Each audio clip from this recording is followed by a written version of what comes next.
ASEAN Dailies. First and foremost news from Southeast Asia. Morning, this is Arlene and you're listening to ASEAN, the voice of discovery and sharing.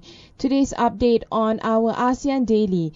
Crash of AirAsia QZ8501.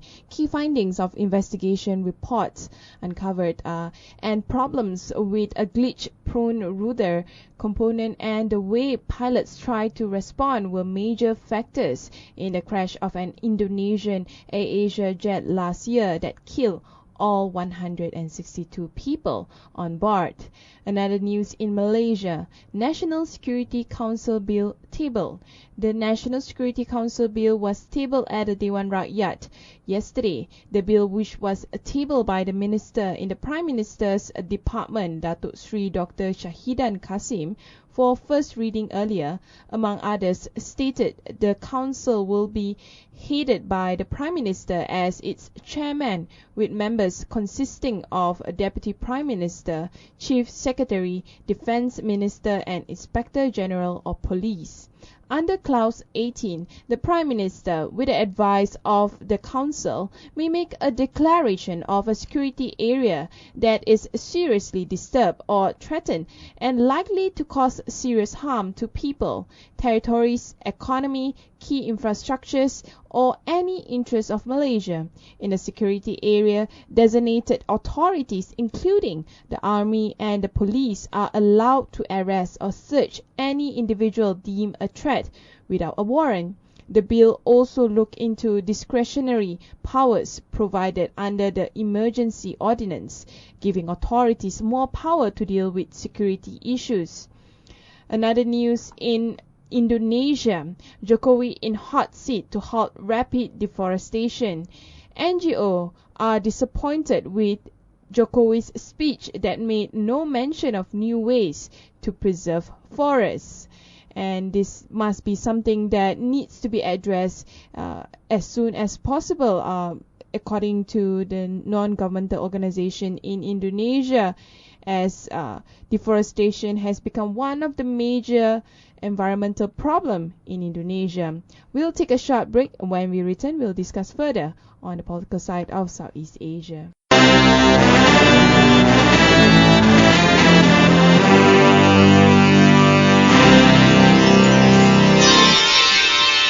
ASEAN Dailies. First and foremost news from Southeast Asia. Welcome back. This is Arlene and you're listening to ASEAN Daily. On our political side, we continue with Vietnam. Vietnam mulls broader relaxed visas. Vietnam is considering more favorable visa conditions for a wider range of countries to make the country more attractive for foreigners going there for business or tourism. The government has received complaints from foreigners working there on visa rules which obstructed foreigners visiting the country either for leisure or business trips. This could be changed, starting with the United States, as Hanoi moved a longer stay for U.S. passport holders who now can apply only for a single entry visa or for 3 months stay. And another news in Vietnam also highlighted its transgender law or transgender rights law. And unfortunately, the new transgender rights law in Vietnam falls short. This is according to human rights group in Vietnam. A new law allowing hospitals in Vietnam to perform gender reassignment surgery is a significant step towards acknowledging the rights of transgender people in the one-party communist nation. But the procedure should not be a precondition for legal gender recognition, according to a rights group. On November 24, Vietnam's National Assembly or Parliament approved a bill to legalize sex reassignment surgery and to introduce the right to legal gender recognition for transgender people who have undergone such surgery. The law allows Vietnamese who previously had to travel to neighboring Thailand or elsewhere abroad for the surgery to have the procedure done in Vietnam and to subsequently change the gender marker or their official documents.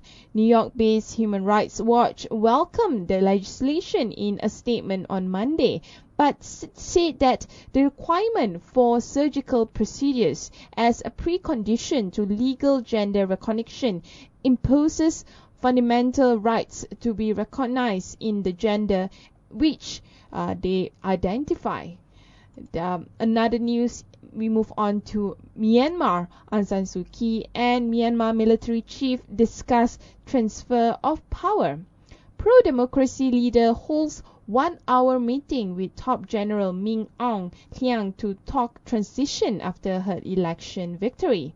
The support for the military will be crucial for the National League of Democracy to govern the country smoothly.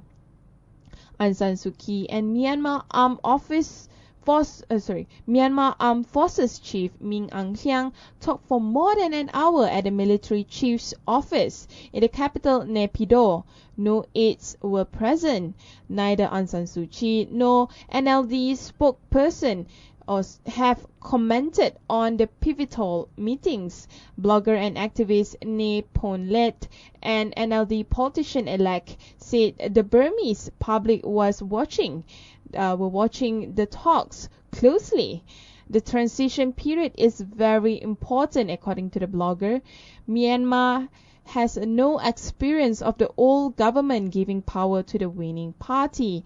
If power is handed over, it will be history and it will be good for all the people. We will take a short break. When we return, we will discuss on the economic and arts and culture side of Southeast Asia.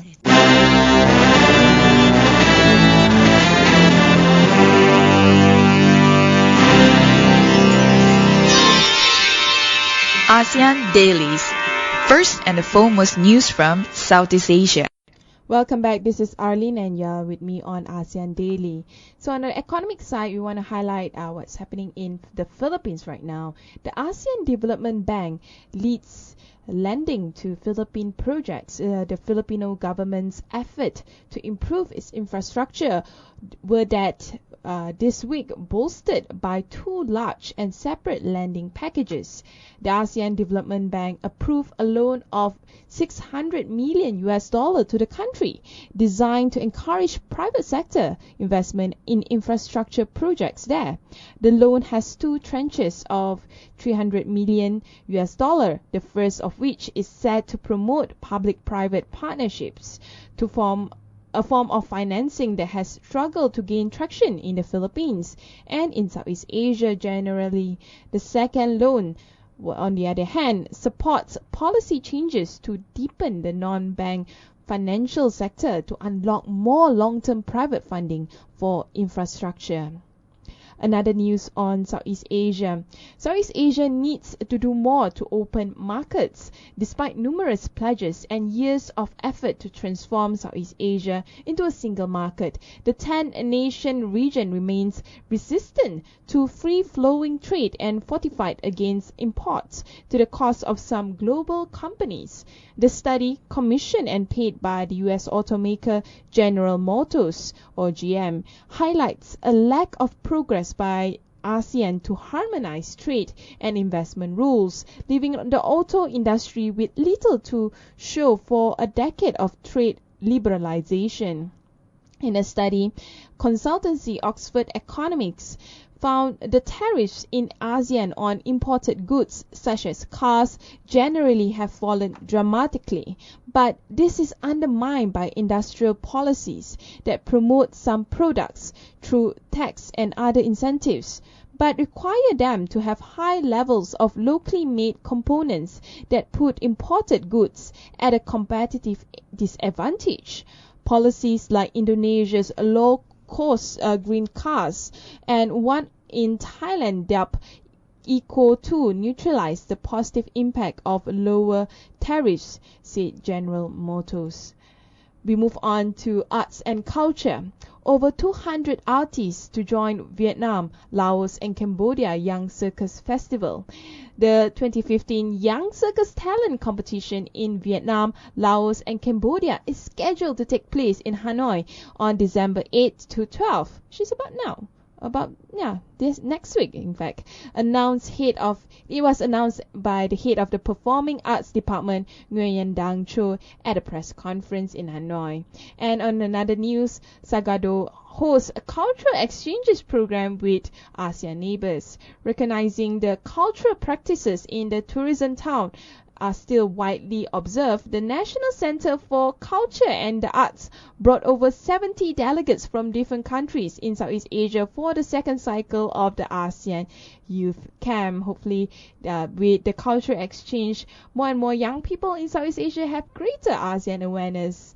That's all from me today. Thanks for listening to Duran ASEAN. You can always catch us on our podcast in our YouTube channel, and you can always listen to us on the go via your mobile by downloading the Duran ASEAN app, or listen to us live at duranasian.com, or definitely you can always keep in touch with us or chat with us or keep up with the latest news on our social media on Instagram, Facebook and Twitter. That's all for me today. Thank you and have a great day.